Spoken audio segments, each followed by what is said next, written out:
So joining me now in the studio, James Joseph, the first and only U.S. ambassador to deliver his credentials to President Mandela. He later founded a joint leadership center between Duke University in the United States and the University of Cape Town in South Africa. Thanks so much for coming in. Delighted to be with you. Talk to me about your first meeting with him, because I know it wasn't when you handed over your credentials. You actually met him here in Washington, D.C., didn't you? Yes, I did. I met him a couple of months after he had been released from prison. I was one of the members of the host committee for his visit to Washington, and I shared the days with him. But ironically, I had been standing outside of Parliament in Cape Town with a Free Mandela sign when the clerk announced that Nelson Mandela would be set free. That must have been an amazing linkage to be there and then to meet him here. What was it like being in his presence? Well, he is a very commanding figure, a very engaging personality. I often speak of the elegance of his humanity as well as the power of his personality. And President Clinton once said that when he walks into a room, everyone feels a little bigger and a little better.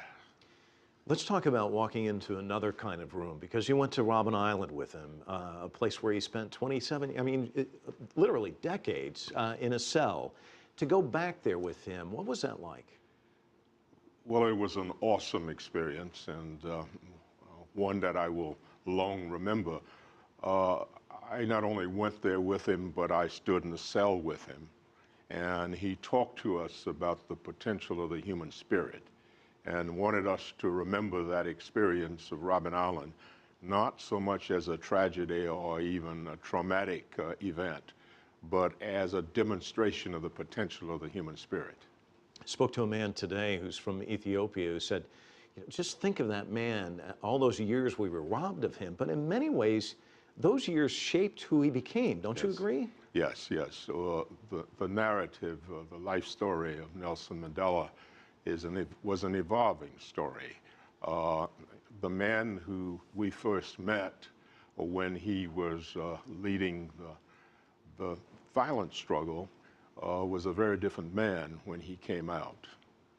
Let me talk to you, because one of the things I think is interesting is you came up with a leadership curriculum based on Nelson Mandela, which is a brilliant idea. But one of the quotes I wanted to share with you, I'm sure you've heard it before: lead from the back and let others believe they are in front. What does that say about him? What does it say about his leadership abilities? Well, he doesn't have any ego needs.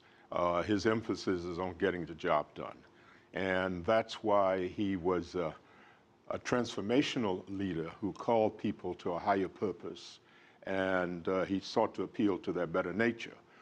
But people forget that he was also a transactional leader who was a great negotiator and who knew how and when to compromise. Let me ask you, you took us here to Washington, D.C., that first meeting, then to go back and actually present your credentials to him. What was that like for you? Well, I had seen him several times before in South Africa. He and I hosted a press conference together in Johannesburg once before I became ambassador, before he was president. But when I went back and presented my credentials, I was thinking about his long walk to freedom, which of course is now a movie, but I was also thinking that it's been a long walk for me too, from a consummate activist in the anti-apartheid movement who was engaging often in confrontation, to a diplomat who was the representative of the President of the United States. What a journey, though, to go from holding up the sign to actually presenting your credentials. Did that go through your mind when you did it? Yes, as a matter of fact, I mentioned it to him. And I said, Mr. President, I have come to exchange my Free Mandela sign for my credentials as the United States ambassador. And he loved that. Ambassador, thanks so much for coming in and sharing your recollections. Certainly a pleasure. You're most welcome.